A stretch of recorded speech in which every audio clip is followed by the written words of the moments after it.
Go for roll call. Thank you very much. So we start with the chair, Deputy Mayor Sanderson, Present. Mayor Blair, Present. Councillor Weatherby, Present. Councillor Richardson, Councillor Cooper, I'm here. Councillor Johnson. Present. Councillor Leggett has sent regrets, and Councillor Martell has told me she will be late. Councillor Patton. Present. Councillor Benoit. Present. Councillor Fletcher. Present. Councillor Kennedy. Present. Thank you very much. In the spirit of truth and reconciliation, in peace and friendship, I acknowledge that the Municipality of Colchester is in Mi'kma'ki, the unceded and ancestral territory of the Mi'kmaq. We begin with our first presentation, Building Stronger Communities Together, the United Way, and our presenters tonight, Sue LaPierre and Shelly DeViller. I'll invite the two of you to come forward, please. And if you want to turn that microphone on, it's the bottom right button to press. Yep, you've got it. Welcome. We'll give the floor to you. What do you got? It's on. Share.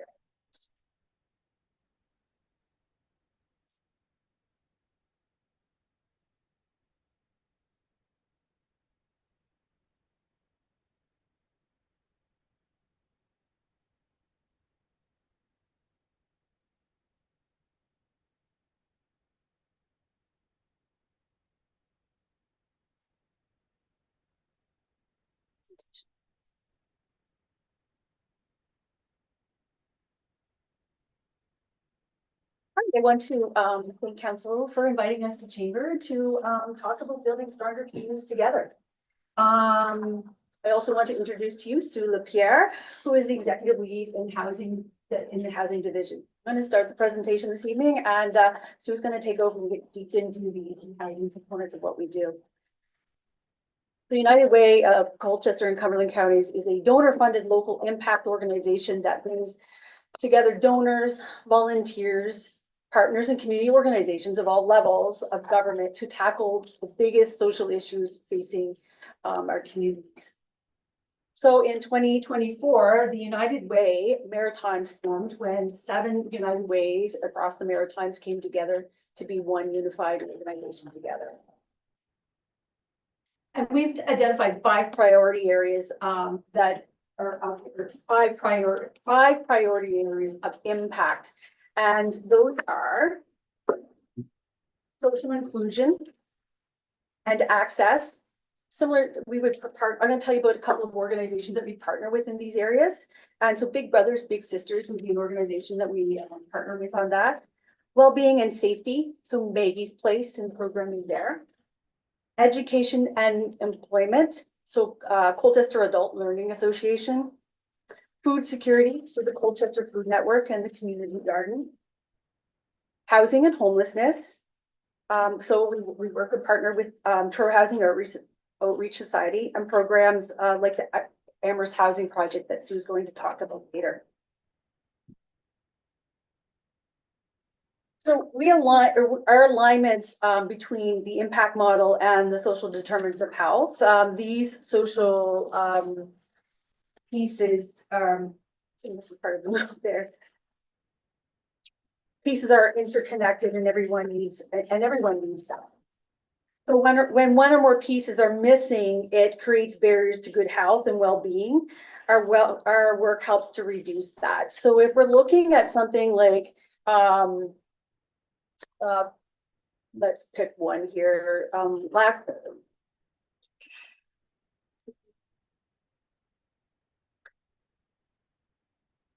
Neglect or deprivation. So if you're looking at that and how that might be impacted, and how we would align that with say social inclusion. So looking at Colchester, next slide, please. Looking at Colchester, this graph here is a graph that we've collected from 211 data. So this would be looking at the number of times that somebody might call up for looking for that type of service. So on so this is the 211 quarterly report on housing and shelter. Shelter as the top need in Colchester County based on the calls that come in. Food support and health information services are tied for second. just a couple of things I wanted to add there. So on average, the Colchester Food Network serves about 2,000 people per month for emergency food. And housing precarity is connected and intertwined with food insecurity. So if we're addressing food housing, or, I'm sorry, addressing affordable housing, we will reduce food insecurity. If you don't need to take money from your food budget, there will be more money left to buy food. You're not paying your rent with that. So a local look at Colchester. 8.4% of households in Colchester live in core housing need. The number does not include people experiencing homelessness. And there's increasing homelessness and precarious housing. 16% of the population experiences poverty. So now I'm going to turn the mic over to Sue to talk more about the impact area of housing and homelessness. Good evening, everybody.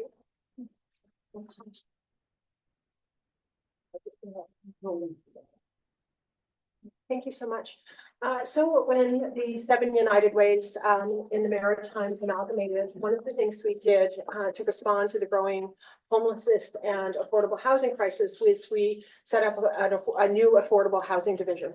And that affordable housing division is tackling immediate needs, prevention and intervention, as well as systemic issues to homelessness and affordable housing. And so our housing division is really looking at helping to provide increased access to safe and comfortable and supportive place for people to be, increased access and ongoing supports to successfully transition into or maintain housing, and to increase access to affordable, safe, secure, and appropriate housing, to addressing things like core housing need. So that looks like, as Shelly mentioned, addressing immediate needs, doing things like providing temporary or transitional housing, street outreach, emergency shelters, and diversion programs. And across the Maritimes, we're funding really strong, experienced service providers to do a lot of that work. It looks like intervention and prevention programs providing wraparound supports and services, providing case management, eviction prevention, home repair and support in finding a home.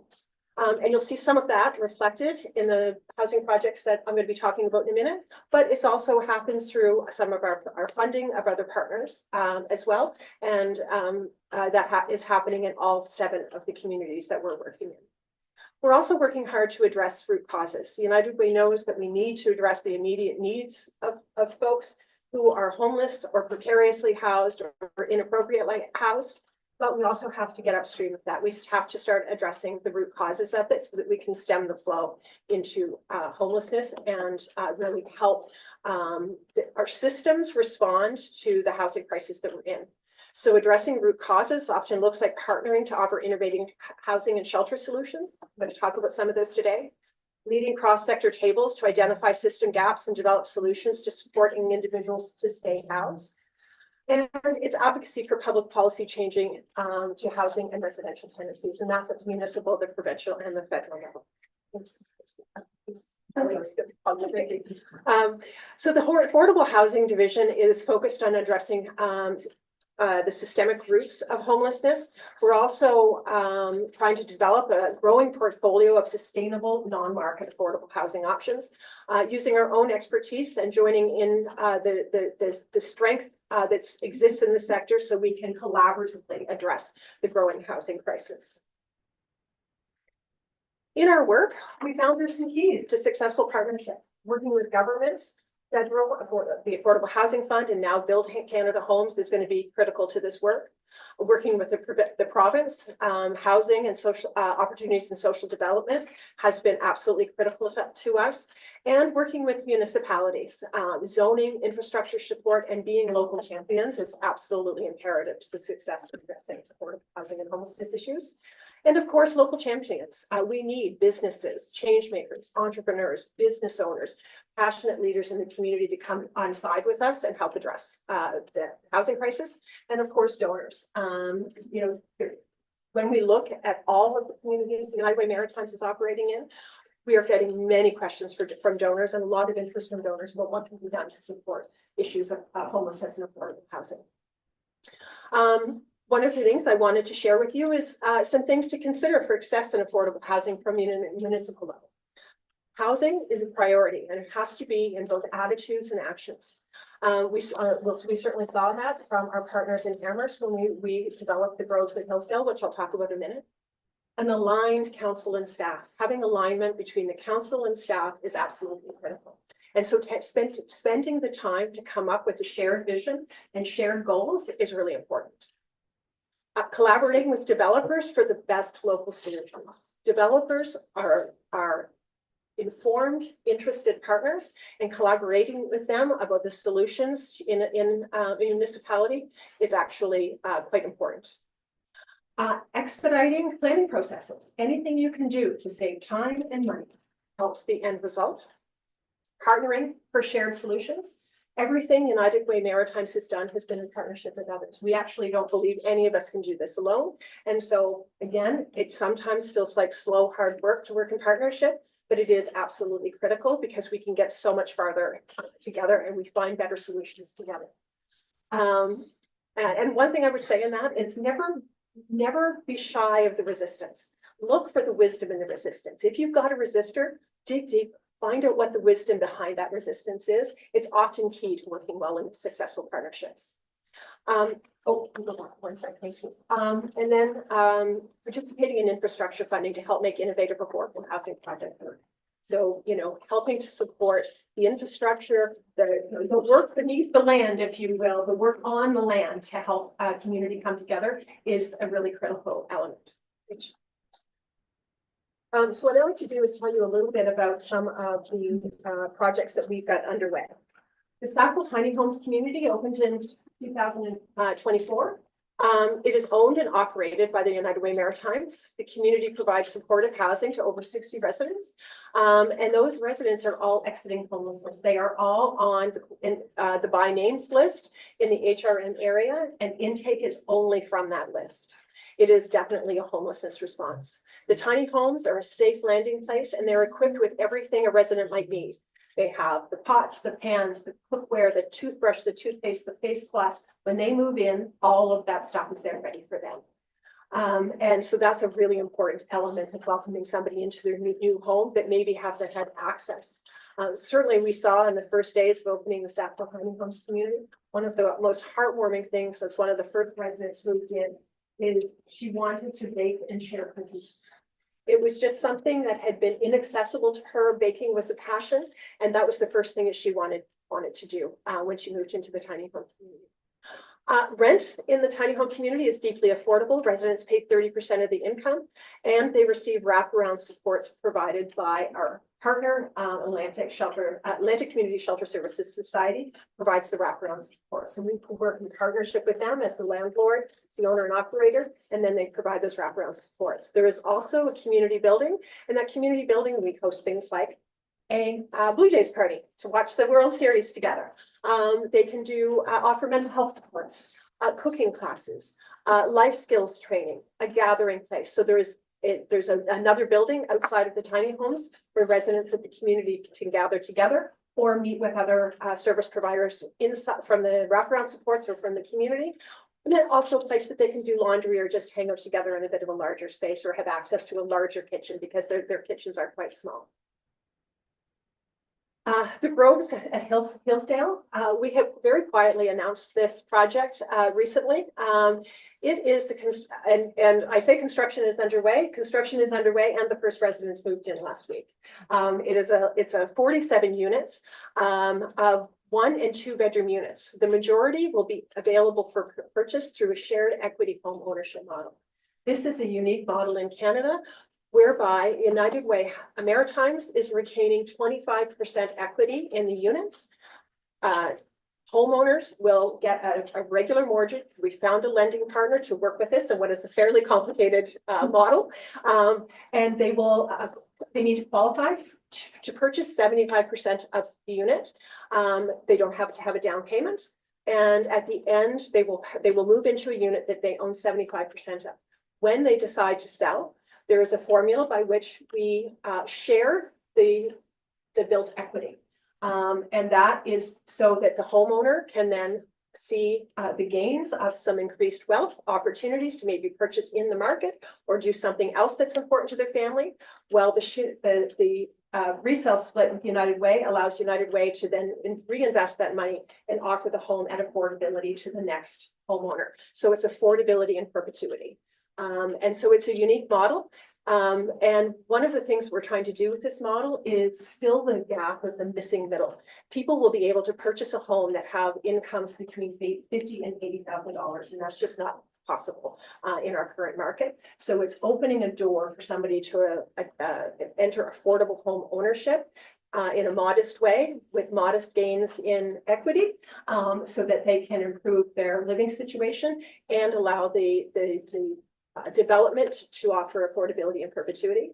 And then alongside that, there's a number of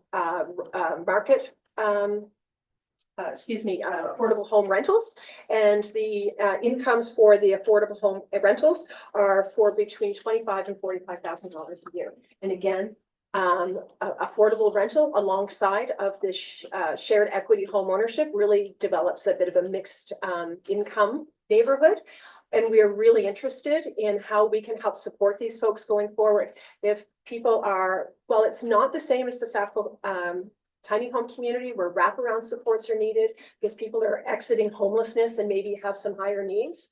What we do want to do at the Groves at Hillsdale is, as the residents start to move in, learn about what they haven't had the opportunity to do that they would like to do. Have they not been able to garden? And now they have that opportunity. How can we help support them with that? They've never thought they might be able to help start to save for a child's education, but now they think that's an opportunity. How do we help provide them with the information to that? To help support that. So not the same intensity of supports as Sackville, but still trying to make sure that they have the supports they need now that they have opportunities they may not have seen in the past. The third one is another tiny homes community in New Brunswick. We are in the process of developing the Sunnyside tiny homes community. These units are slightly bigger than the ones in Sackville. New Brunswick has some limits around square footage. So these are a little bit bigger, and we actually think that this size works a little bit better, and we'll use that more as a best practice going forward. But these are will provide 70 high quality, deeply affordable tiny home units, with 10% of them being accessible. I should have mentioned Sackville also has some accessible units, and again with wraparound supports that people can remain safely housed. This project was actually brought to United Way St. John by some local business leaders who saw a need. They were deeply inspired by the 12 Neighbors project in Fredericton. They wanted to do something. They found the land, started making inroads into development, and then asked United Way to take the project. So with support of donors, or organizations or businesses like St. John Energy, we've been able to purchase the land and are starting, and we have secured funding and are getting ready to hopefully break ground this December. I wanted to, and also, before ending the presentation, introduce you to Sarah May. Sarah May is a visual artist who experienced housing instability and homelessness, and then she moved into the Sackville tiny home community. She moved in right before Christmas in 2024, having become homeless. Now that she has a safe and secure housing, she's been able to finally build relationships and find routines in her life. She's been able to dive into her artwork, and she's working on her own well-being. I actually met Sarah May. She spoke to our partners at Shaw last week and talked to them about her journey from being precariously housed into homelessness and then finding a way back to the tiny homes community and what that has meant for her mental health and her physical health and her ability to pursue her arts and her education. It's really been quite inspiring, and you can see you know, she's a bright and fiery personality, and it's really been nice to see that her finding a home in Sackville has been able to reignite that opportunity and possibility for her again. That's our presentation, and we'd love to answer any questions that you might have. Thank you very much, Sue and Shelly. First of all, can I have a motion to receive the presentation? Moved by Councillor Patton, seconded by Councillor Kennedy. And are there any questions? Councillor Patton, please. Thank you, Deputy Mayor. I'm sorry if I missed it, but I don't think I did. Sarah May, someone like that, how long are they allowed to stay in the home? Is there a time limit and then they move on? No? It's a great question. It is considered transitional housing. Our hope is that they will move into more permanent, affordable housing, but there is no time limit. Okay. And for a couple of reasons. These are their homes, and we want them to feel like their homes. There's also very limited opportunity to move along. So the wraparound supports are meant to help them stabilize, find comfort in the Sackville tiny homes, explore opportunities for them to grow and move into more affordable housing. But because of the state of affordable housing, finding an affordable housing unit is difficult. So there is no time. Perfect. Thank you both for your presentation. Shelley, you never cease to amaze me with what you do for this community. Thank you. Are there any other questions? Councillor Cooper? Yeah, really interesting. You mentioned something there about she'd never been able to garden, so she thought about garden. So these have big enough lots to put gardens on, or is it a community garden, or what is that? It depends on which community you're talking about. In Sackville, their individual units would not have space, but we have put some garden beds in so that they can do some, like a community garden Okay, in Sackville. In Amherst at the Groves at Hillsdale, there would be room, to put in some individual plots. okay, so, okay, thank you. Councillor Johnson, please. Hey, good afternoon, Mayor. Hey, Sue. Hi, Shelley. Reason I'm going to ask you a question after that. So picked it off here. We are developing and growing a portfolio of sustainable, non-market, affordable housing options using our own unique expertise to direct others to address concerns. First thing I want to know is unique expertise. And then the second part of the question is that what do you need from us to move forward with a tiny home community? That said that, obviously, you know, most of these people don't have vehicles, so it's got to be near our core, so they've got, I guess, close proximity of, you know, of shopping centers and doctors and whatever else, grocery stores, whatever. So it's kind of a two-part. What's your unique expertise? What do you need from us? Where does it have to be to make it work? So great question. So our unique expertise is we've got a housing division with, probably about 100 years of combined experience in addressing issues of homelessness and affordable housing, from frontline experience to government relations experience to planning and development. So our team is quite experienced. But we also work with, when I say we have unique experience, we also believe that other service providers and other experts in community also have a unique perspective. So we believe in a collaborative approach. So yeah, we're trying to advance our own affordable housing portfolio in order to fill gaps in the community. And we believe that we don't feel like we're offering competition to other affordable housing providers, because unfortunately there's more than enough work to do, and more affordable housing options need to come online. So more partners, more players, more housing. Your second part of your question, can you repeat that? So what would you need from us to move forward with a small community similar to the ones that you've listed off in your presentation? Well, some of that I wanted to address in the presentation in terms of, municipalities finding a shared vision, defining the need for yourself, defining what you feel like would be a good fit for your community, and then working with us, working with the provincial government and with federal funding partners to be able to bring that. So maybe it's a tiny home community, maybe it's an affordable housing community. And I think those approaches would need to be explored based on the unique needs of Colchester County and the needs of your residents here, and then things like providing infrastructure support, fast tracking approval processes. All of those sorts of things are critical to help support the success of it. The last part of it is location. And the reason I've asked location is that we obviously have land in the Burt, but I don't think the Burt is an ideal location for development such as this if we don't have transportation back and forth.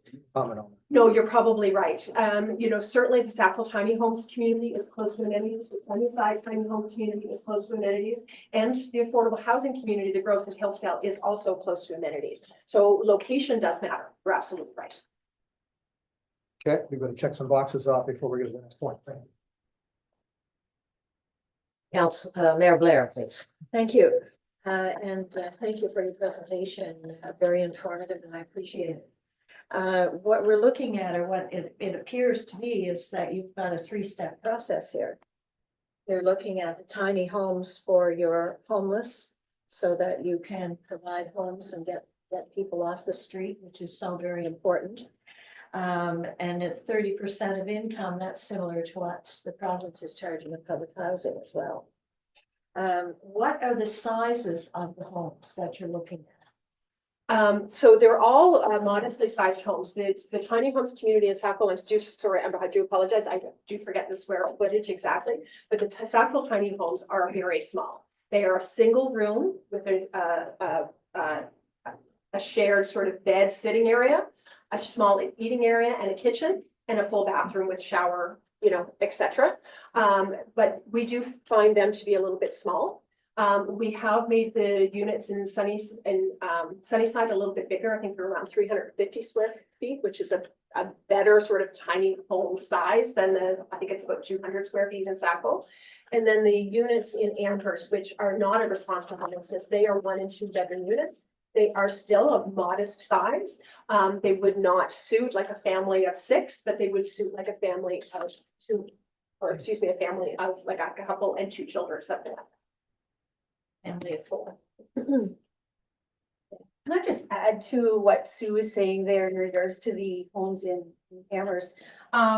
Recently, someone has called through to our office, and as we start to get people settled into their spaces, and there is a couple who have moved into one of our accessible units, and they're talking about how they now have freedom and they're not isolated or stuck within an apartment now that they didn't have the ability to get in and out of without a lot of work. And so they also are able to shower safely and cook safely the way the unit is designed. Accessible issues. How many accessible units do you have? What's your percentage? And 10%, I believe. 10%. Thank you very much. I'll double check that for you and send a note through to Tracy, but we'll double check that. I appreciate that. Thank you. Councillor Kennedy. Thank you for your presentation. Do you have a problem if you have someone in a home with addictions or anything like that? Is that a requirement? How do you deal with that? It's a great question. In Sunnyside and New Brunswick and in Sackville, the folks that enter with through the intake process, we're aiming for people who are low to moderate acuity. So it doesn't mean that they don't need supports, but they are not the individuals with the highest needs in community, the most severe mental health issues, the most severe addictions issues. The tiny home community is not the most appropriate setting for those with the most severe issues.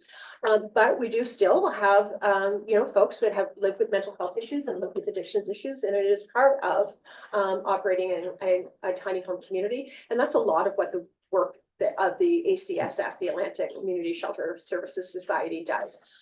Assessing and intake, whether they're low or moderate acuity and whether or not they're a fit for the Sackville Tiny Homes community. Because of course, as much as we want to take care of the individual moving in, we have a larger community to take care of as well.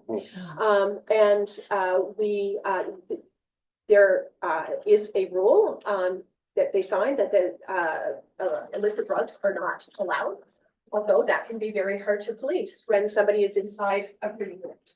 So largely, if they are inside their unit and they may be using drugs or something like that, that can be a non-issue. It's if they start dealing, that's a deal breaker. That would be like a 0 tolerance policy we have because it affects the health and safety of the entire community. Just one more question. Have you had any problems with having to remove anyone? Once they're in there for good, or there are problems that you have to deal with? No, unfortunately, sometimes the intake was not quite right, or problems that have been in their background have resurfaced. And unfortunately, we have had to. In the tiny homes community in Sackville, we start with a fixed terms lease so that we can help facilitate a smoother exit if this is not the right community for them. And then we move to gradually longer leases as they prove to be a good fit for the community so that we can assure that they have the stability and the safety of that longer term lease that they deserve. Thank you. Thank you. Any further questions? I just have a question about the St. John Sunnyside tiny home. We had a presentation from Marcel Lebrun of 12 Neighbors a few months ago, and that's the Fredericton 12 Neighbors, but after his presentation, there was a whole bunch of media stuff about 12 Neighbors, and they were expanding to St. John, but that's not the same. The St. John one that you're talking about is a different one than the 12 Neighbors expansion into St. John. Yeah, no, the Sunnyside community was inspired by 12 Neighbors, Yeah. and that's what brought the business leaders into trying to implement Right. the Sunnyside tiny home community, but it is not run Yeah. by Marcel, although we have had lots of meetings with him and learned a lot from the Yeah. experience of 12 Neighbors. And you mentioned Shaw as your collaborators. Is Shaw building these homes for you? So Shaw was the builder in Sackville. When we were invited into the Sackville community, the province had already decided on the location, decided on the design of the units, and chosen the builder. We were asked to step in as the owner and operator, and we did that. So that was a little bit of a different experience. Where in Sunnyside, we went to an RFP process, and Shaw was the successful bidder. And in the Groves at Hillsdale, it's really truly been a partnership where the River Phillip Foundation and Shaw were the initiators of the Groves at Hillsdale. And again, knowing United Way's interest in work in this area and having been particularly a partner with Shaw for over 70 years, they identified us as the best nonprofit partner for them to work with. So they've been a partner literally around the table at every meeting for the development of the Groves at Hillsdale. Great. And just one other thing, it was mentioned by Councillor Johnson, we have land in Debert, but the amenities aren't there yet. Are you working with the town of Truro in terms of finding a potential location for a tiny home community in that community? Yeah, we have not pursued any specific developments beyond the 3 that we have right now. We are in the process at United Way Maritimes writing our very first strategic plan for the United Way Maritimes and a complementary strategy for the housing division. So we are not right now actively pursuing expansion of either model, but we're very open to exploring in the future once we've written our strategic plan and got our feet underneath a bit underneath us with the 2 units where 2 developers are standing up for. Congratulations on all the work you've accomplished thus far. Are there any further questions? We're all set? Oh, do you have a motion on the floor? Oh, sorry, One more. Councillor Kennedy. I was just wondering about amalgamation and then Colchester puts money in, or PEI puts money in. How does that get sorted? Maybe I'll let Shelly address it. Or I can if you want to. But. Sure, so okay, so as you all know, I'm fairly new to the United Way Maritimes and been out doing talks about the organization and really just pulling it out of wherever to do that. But so let me try to address that. So 7 United Ways came together. And what was your question again? How do you sort the money? Like the Colchester puts so much in?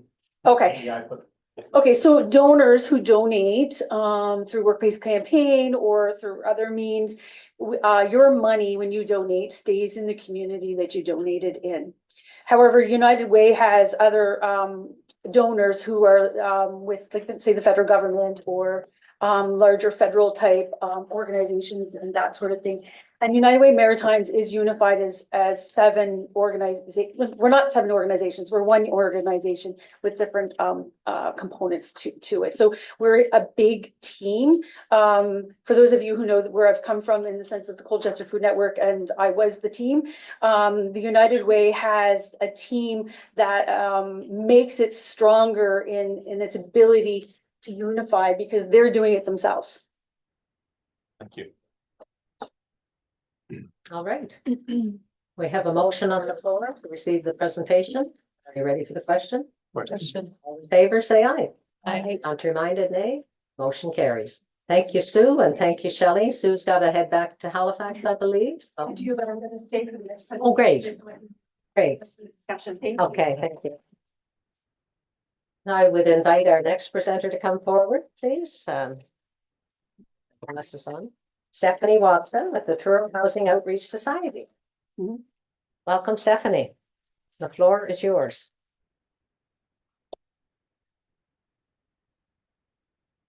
Need any help?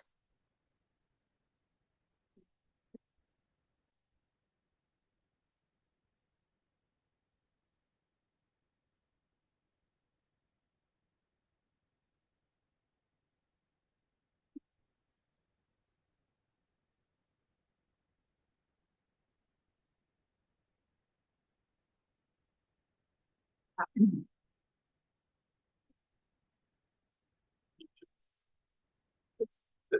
got you, I'm gonna have to. And then just.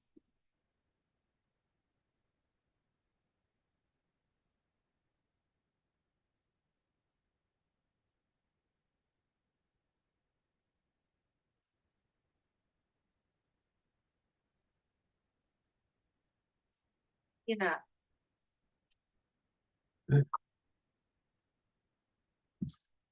Well, thank you all. This is a first for me. So bear with me. I'll do the best that I can.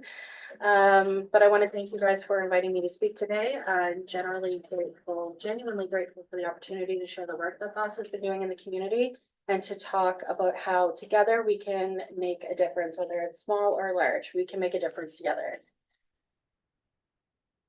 So this is my introduction. So you're free to read on the slides where my educational background comes from. But I do want to just formally introduce myself. I'm Stephanie Watson, the Executive Director of Homelessness and Supportive Programs for Truro Housing Outreach Society. While I do have a small educational background in the field, as well as going on a decade of experience, I also come from kind of all sides of it. I also have lived experience with poverty, hidden homelessness, sexual abuse, as well as vicarious trauma through domestic violence. So this agency is something that is extremely dear to my heart. Like many other people in this sector, I started off being hired as a navigator in 2019, quickly found out that that was not my only role in the organization and kind of fast tracked to where we are today. Yeah, so this work is really personal to me. I am really deeply passionate about our duty to our community members, whether it's from Colchester, East Hants, or Truro. So who is THOS? So THOS was born out of compassion, rooted in a network of local churches under the Cold program.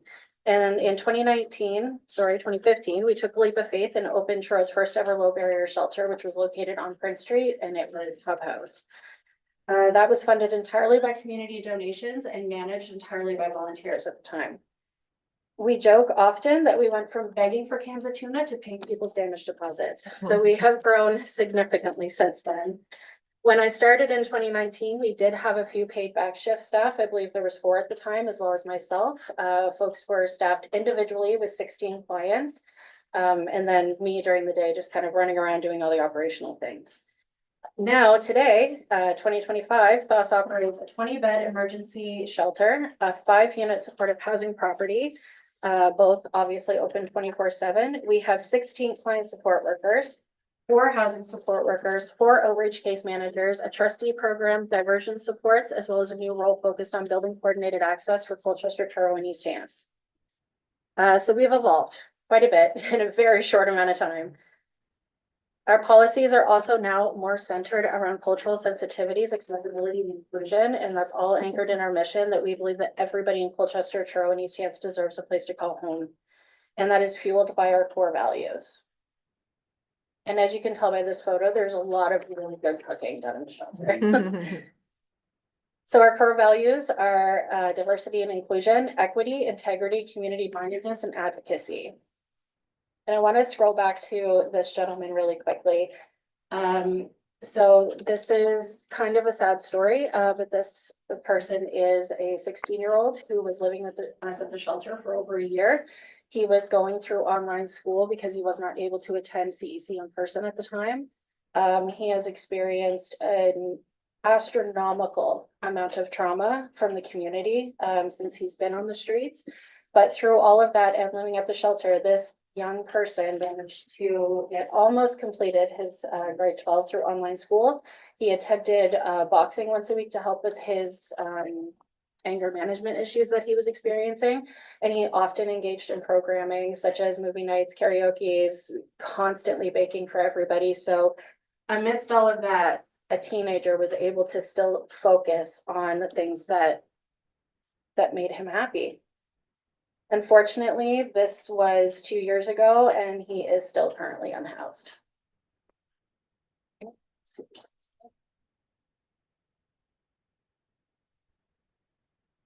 So at our core, our community is the most important thing to us. We believe that everyone deserves a home, everyone deserves love, friends, safety, food, family, warmth, and they deserve community. And community is what brings all of those things together.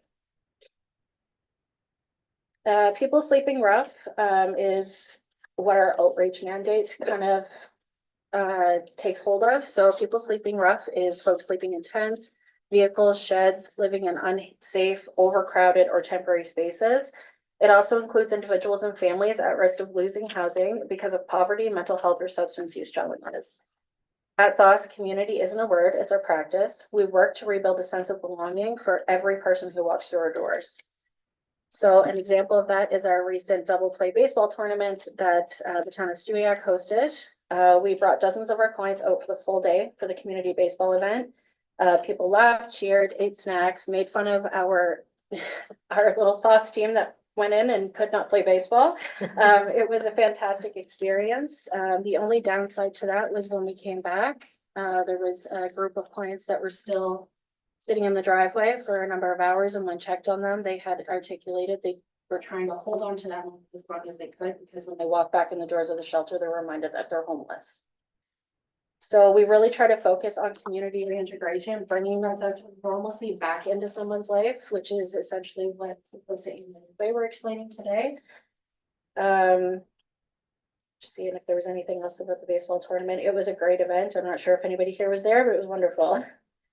There was another client who attended and ended up playing multiple games. The people in that community had no idea that that individual was homeless, because it's not something that you can easily identify.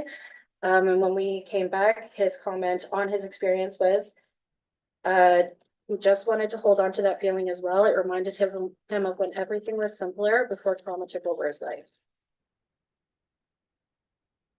So, did you know that unfortunately, since 2018, there's been a 300% increase in unsheltered homelessness across Canada? My colleague Krista McNair and I just recently, as of Friday, got back from a Canadian Alliance Down Homelessness Conference in Montreal, where the CEO, Tim Ritzer, gave a beautiful speech. And in that speech, he said, we have to stop treating housing like the state treats healthcare. Only those who are privileged enough to afford it have access to it. And I think that most everybody can agree that's exactly how it is in our communities, especially when it comes to home ownership.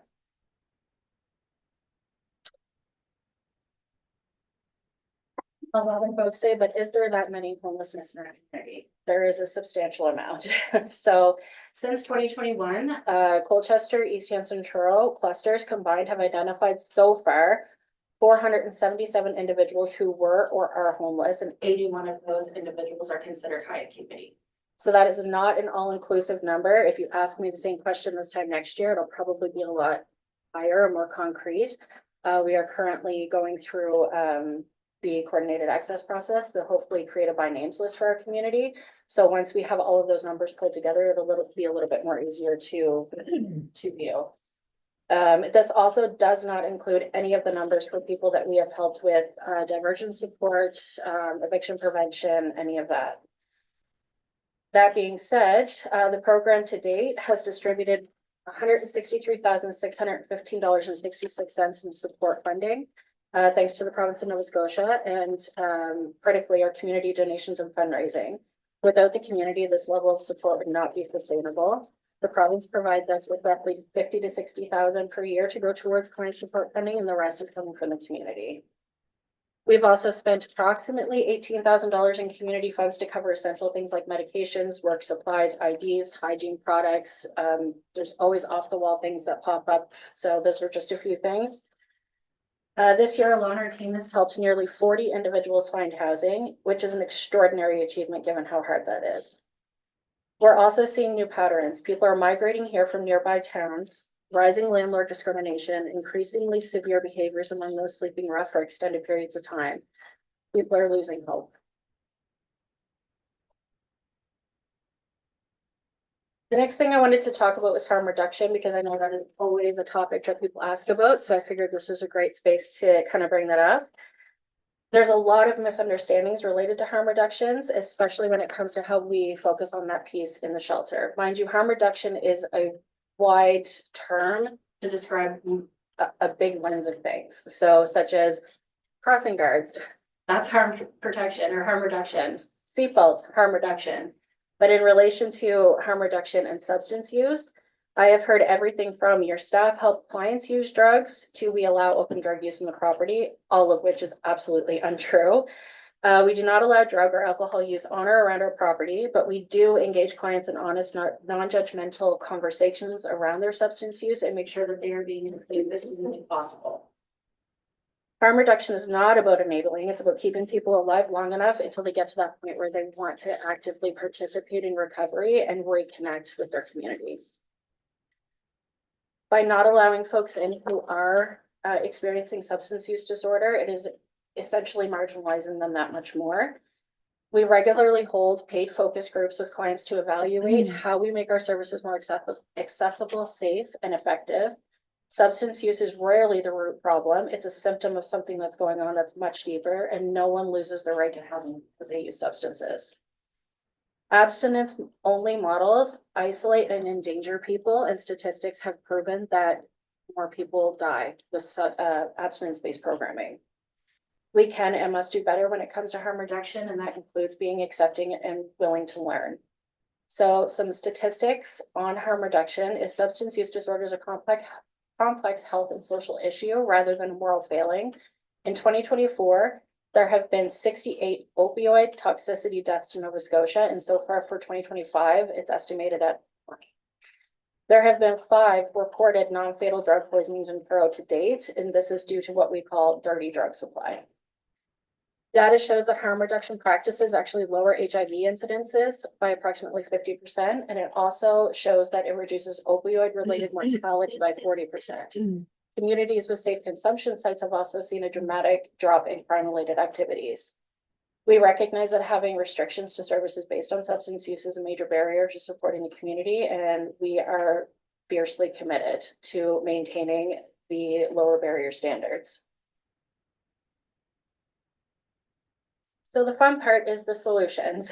So as the folks from United Way mentioned, their housing projects are instrumental in creating solutions for this housing crisis. But there's also other ways that we can contribute to the solution.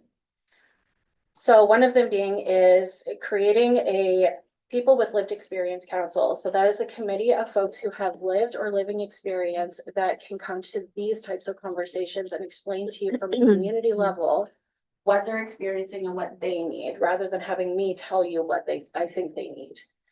This would also be a way to consult them on bylaw policies or housing developments that are coming to the community to find out, is this what your community actually needs? And these would be folks who have that voice from the ground level because they're currently experiencing it. Also recognizing that those would be their expertise, so offering compensation for that is extremely important. Collaborating with local service agencies such as ourselves, Northern Healthy Connections, United Way, to identify gaps in social determinants of health. That is a crucial piece that's missing in this community. There's way too many gaps in our healthcare and addiction recovery that is just not being met, and that's not CLOS's mandate to do so. However, we want to be a part of that solution and creation of those programs. Just some kind of new ideas that were brought to the table at the conference was British Columbia's Crab Park group. They were a encampment that was closed down, so they created, in order to keep that community together and keep them safe, they created a bus that moves around Vancouver, and that bus offers a place for folks to get out of the heat if it's too hot, get warmed up, just get like services that they need, such as they have a registered nurse that travels with them, as well as harm reduction experts. And I believe they also have just like their average outreach case managers. Aligning local bylaws with the National Housing Strategy, which is developing policies that protect tenants, such as Manitoba's rent eviction bylaw. And incentivizing developers to build affordable and inclusive housing. Establish a municipal damage fund. So this is something else that I had learned at our conference. So the city of Ottawa actually has a program that partners with Housing First agencies such as ours to support landlords and tenants in keeping that relationship. So if there's extenuating damage to a property, then they have a fund that a landlord can apply for to help cover the cost of those things. But it's only if they're working with housing first agencies. And creating a municipal subsidy program, the city of Toronto actually does this, so they have their own targeted housing benefit essentially, but the city of Toronto will actually use their own funding to kind of kick in and cover any kind of gaps in that subsidy program.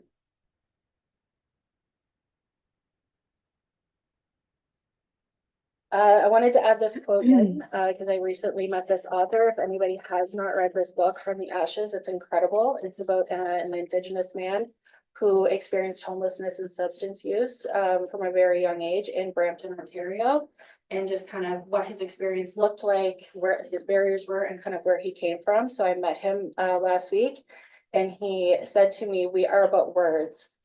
And this had a profound impact on me because in my 6 years of working in this field, we have talked and talked and talked and talked and talked about the housing crisis and homelessness. We have done study after study. We know what we need to do. It's time to stop talking about it. It's time to actually doing something. And the last kind of point that I want to hit on is recognizing that homelessness is not criminal. There is a lot of narrative, especially nowadays, about criminality and homelessness. But homelessness isn't criminal, it's people that do criminal things. There's a difference, and we have to start making that distinction clear if we ever want to change outcomes. This type of narrative is extremely damaging, and I want to give you an example of somebody that we worked with, and we're just going to call her Haley.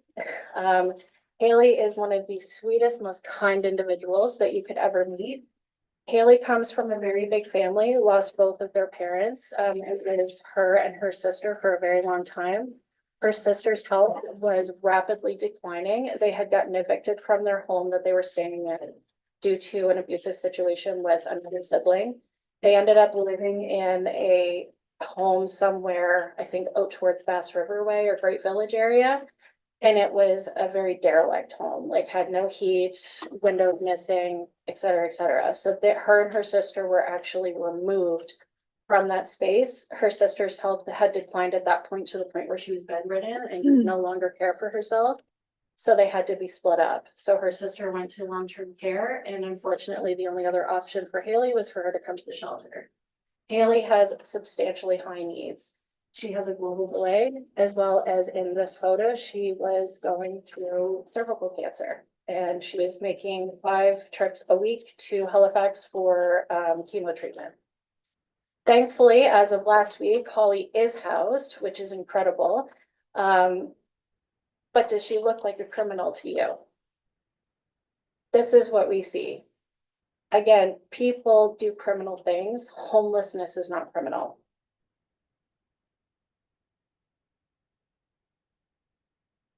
So that's the end of my presentation. The truth is, people experiencing homelessness are not the problem. They are the people. Our system has failed, and that's something that we can change. Thank you very much, Stephanie. Look for a motion to receive the presentation, moved by Councillor Patton, seconded by Councillor Benoit. We'll open the floor for questions. Questions for Stephanie?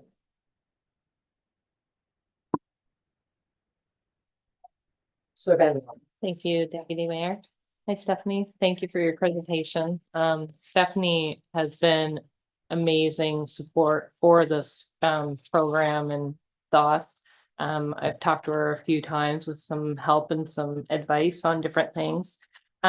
Just when you're talking about the solutions, like say the support, the creation of in the county that directly tackle the social determinants of health, such as the mobile outreach van, is that something you're currently working on getting? That's on our wish list. That's on your wish So our list. biggest issue in terms of adding programs is we are at max capacity.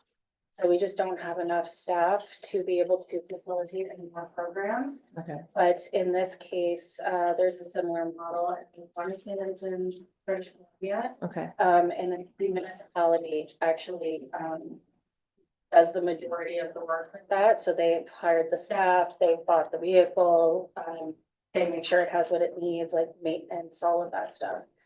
Not saying that that has to be the case, but. Okay, great, thank you. Mayor Blair. Thank you. We had a meeting, thank you, Madam Chair. We had a meeting with and I believe you're aware of this, the town and the county, the RCMP, Truro Police Service, Nova Scotia Community College, and a number of folks sat down and had a meeting to talk about where can we go and what can we do and what are the next steps to dealing with the situation that you're dealing with on a day-to-day basis. And we all recognize that this is a national issue. This isn't something that's just relating to small town Nova Scotia. It used to be something where you would see homelessness more in the large cities, close to the amenities, close to whatever, as opposed to the small towns. But now with the large numbers of people coming, yes, we do have a situation. But it's while I acknowledge all the things that you're doing and the tremendous work that you are doing in the community, and I commend you for that. There's also the repercussions in the community. As you said, homelessness is not a crime. It's things that people do. And it's the things that the people do that are creating difficulties for those who are currently living here and do have homes and do have children that play in the yards and in their yards. And there are some significant challenges. Where we go from here is a big question mark. big challenge and a big question mark. Yeah. So have you been speaking with representatives of the federal government, of the provincial government? Because I see this as a 3-level government issue. And, you know, I mean, the police are called out on a daily basis for issues, and you are obviously aware of those. But while I understand what you're saying, and as I said, you have significant challenges, the flip side is that while the individuals are being affected that you deal with on a day-to-day basis, the people in the community are being affected in a negative way as well. Right.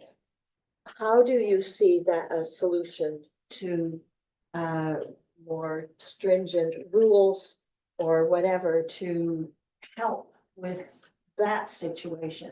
While we recognize that 3 levels of government need to work together to deal with whether it's the funding, the health, of course, health is provincial, mental health is provincial. Right. You need money to deal with those things.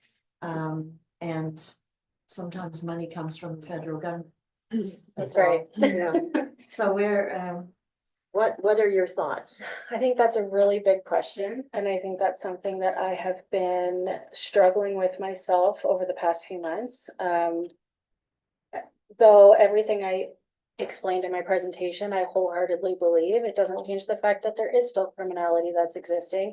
And I think it's important to note that it's both the housed and unhoused community that is participating in that criminality. Just with a few of the things I've seen on the news lately, the world is getting to be a scary place. In 6 years, I've never been nervous to work at my job, not for all the tea in China, but I'm also not going to take for granted the fact that there is safety risks. So there is limitations that the shelter has put in place to try to mitigate some of that, but all of it will come back down to having like a candid, open conversation with the folks that we're supporting who we know are maybe having some more struggles.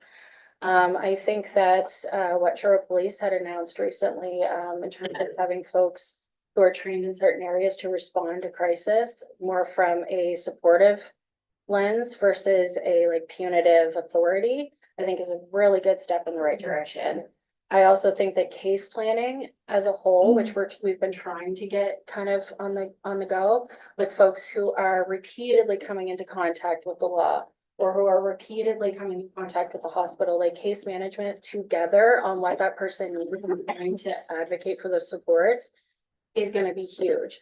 I truly believe that in order to lower criminality, we really need to focus on the social determinants of health, because aside from housing, that's the biggest reason why this is happening. I've explained to my staff, because there's folks who we've been working with for years I'm seeing behaviors from them that I would have never in my wildest dreams seen before. And those individuals have been sleeping rough for an extended amount of time at this point. They're entirely run off of instinct and they're losing their humanity. And that's why it's happening. So we know the why. It's just we all have to have a bigger conversation from a community-wide spectrum on what we each can offer in order to try to support this from growing, if that makes sense. If there's not like a one perfect answer. No, It really very is a complex. community approach. Yeah, Yeah, very, very complex issue. Yeah. And it affects us all. all of us. So, the other thing I wanted to ask you is you have acquired a home in, Onslow. Yes. And that is a place where people will have permanent residence until such time as they can transition into a home of some kind. Yes, And how is that working? beautifully. It's fantastic. My most recent visit was just before Halloween. Their pumpkin garden is enormous. They actually loaded me up with lots of cobs of corn because they had so much of it. So there actually has been a new person just moved in there because somebody else had moved along. But they are collaborating, they are building life skills that they didn't have access to before.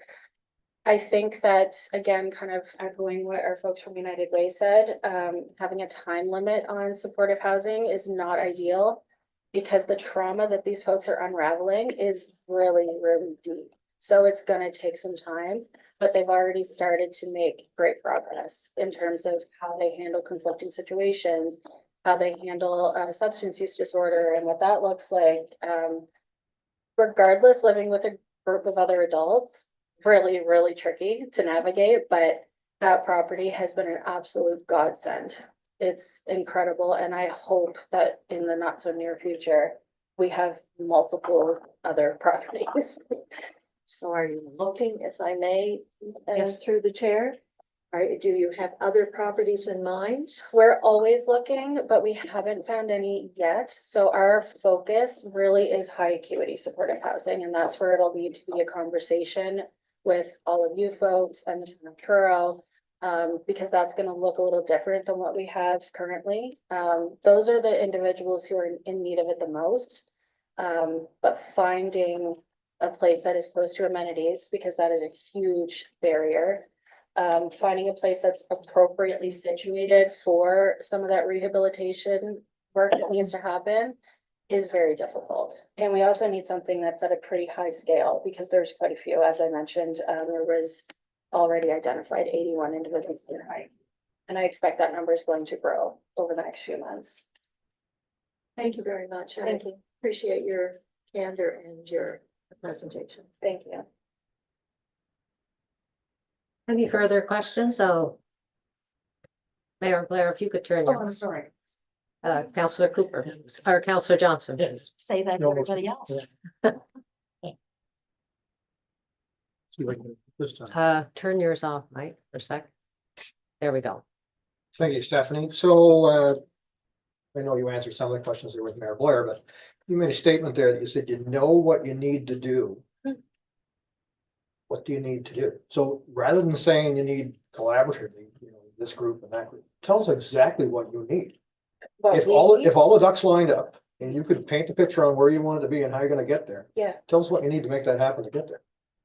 a huge building for high acuity housing with wraparound supports, including mental health services, from a counseling level as well as like a therapeutic level. We need harm reduction based practices built into that. We also need somebody there to advocate and support people through the justice system, because that's also another big case. And we need like actual addiction support, whether it's to manage their substance use so that they can still be a productive member of society, or it's to be sober. We need one building with enough room to fit all of those people and all of those supports built into it. Then we need to continue the work that we, like places like United Way, are doing to build housing that's appropriately fitted for those other demographic groups of people. When we say a large building, how large of a building and how many are you gonna house? Well, like I What's the said, magic number? yeah, that's a tricky one. So I can tell you right now, there's at least 18 folks who are, as of my last update with outreach, that are sleeping rough. between Truro and Colchester. I'd say over half of them probably would be listed as high acuity, though their assessments haven't been completed yet. But again, since 2021 to 2024, we've identified 81 people. So I'm saying like 20 to 30. And we're also talking of folks who are like an experience that we're having right now is a senior population who has high needs for physical supports, but may also be attached to substance use, so therefore do not qualify to go into long-term care facilities. FOSS is not equipped to provide things like personal care, nursing, any of that stuff, so we're kind of stuck.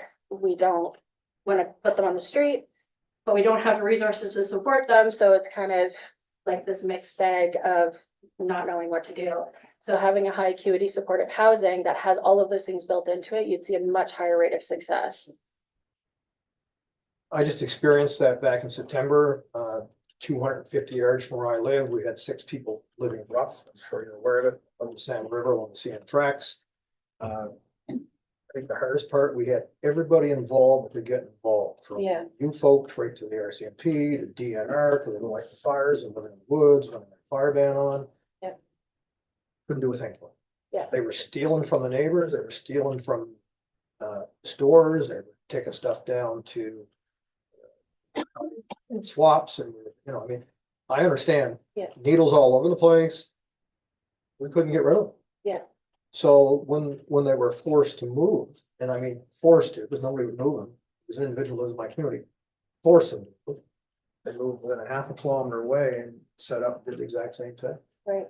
So Because what other alternative do they have? they don't either? have. They don't. Yeah.